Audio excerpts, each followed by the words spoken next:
श्री शिवाय नमस्तुभ्यं. हर हर महादेव. जय श्री महाकाल. कहाणी हरतालिकेची. एके दिवशी शंकर पार्वती कैलास पर्वतावर बसले होते. पार्वतीने शंकराला विचारलं, महाराज, सर्व व्रतात चांगलं व्रत कोणतं? श्रम थोडे आणि फळ पुष्कळ असं एखादं व्रत असेल तर मला सांगा, आणि मी कोणत्या पुण्याने तुमच्या पदरी पडले हेही मला सांगा. शंकर म्हणाले, जसा नक्षत्रात चंद्रश्रेष्ठ, ग्रहात सूर्यश्रेष्ठ, 4 वर्णात ब्राह्मणश्रेष्ठ, देवांत विष्णुश्रेष्ठ, नद्यात गंगाश्रेष्ठ, त्याचप्रमाणे हरतालिका व्रत हे सर्वात श्रेष्ठ आहे. ते मी तुला सांगतो. तेच तू पूर्वजन्मी हिमालय पर्वतावर केलंस आणि त्याच पुण्यानं तू मला प्राप्त झालीस. ते एक व्रत भाद्रपद महिन्याच्या पहिल्या तृतीयेला करावं. ते पूर्वी तू कसं केलंस हे मी तुला आता सांगतो. तू लहानपणी मी तुला प्राप्त व्हावं म्हणून मोठं तप केलंस. 64 वर्ष तर झाडाची पिकलेली पाने खाऊन होतीस. थंडी, ऊन, पाऊस हे तिने दुःख सहन केलेस. हे तुझे श्रम पाहून तुझ्या बापाला फार दुःख झाले व अशी कन्या कोणास द्यावी अशी त्याला चिंता पडली.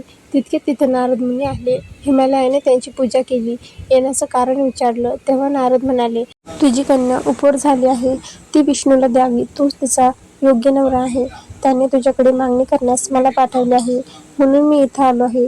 हिमालयाला मोठा आनंद झाला. त्याने ही गोष्ट कबूल केली. नंतर नारद तेथून आले. विष्णूला ही गोष्ट कळवली. नारद गेल्यावर तुझ्या बापाने ही गोष्ट सांगितली. ती तुला रुचली नाही, तू रागवलीस. असं पाहून तुझ्या सखीनं रागवण्याचं कारण विचारलं तेव्हा तू सांगितलंस, महादेव असून मला दुसरा पती करणं नाही असा माझा निश्चय आहे.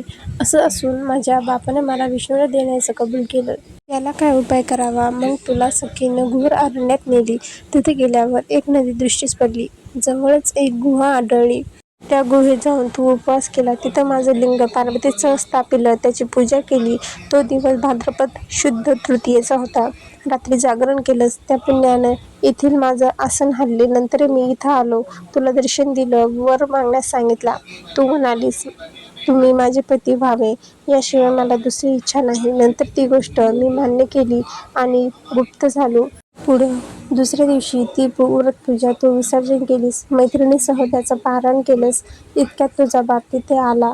त्यानं तुला मलाच देण्याचं वचन दिलं. तुला घेऊन घरी गेला. मग काही दिवसांनी चांगला मुहूर्त पाहून तुला मला अर्पण केली. अशी या व्रताने तुझी इच्छा पूर्ण झाली. याला हरतालिका व्रत म्हणतात. याचा विधी असा आहे की ज्या ठिकाणी हे व्रत करायचं त्या ठिकाणी तोरण बांधावं, केळीचे खांब लावून ते स्थळ सुशोभित करावं, पुढे रांगोळी घालून पार्वतीसह महादेवाचं लिंग स्थापन करावं, षोडोपचाराने त्याची पूजा करावी, मनोभावे त्याची प्रार्थना करावी व रात्री जागरण करावं. या व्रतानं प्राणी पापांपासून मुक्त होतो. 7 जन्माचं पातक नाहीसं होतं. राज्य मिळतं. स्त्रियांचं सौभाग्य वाढतं. कहाणी केल्यावर सुवासिनीस यथाशक्ती वाण द्यावं. दुसऱ्या दिवशी उत्तर पूजा करावी आणि व्रताचं विसर्जन करावं. ही 6 उत्तराची कहाणी. 5 उत्तरे सुफळ संपूर्ण. श्री शिवाय नमस्तुभ्यं. हर हर महादेव. जय Shri Mahakal. Thanks for watching my videos. Like, share आणि सबस्क्राईब जरूर करें.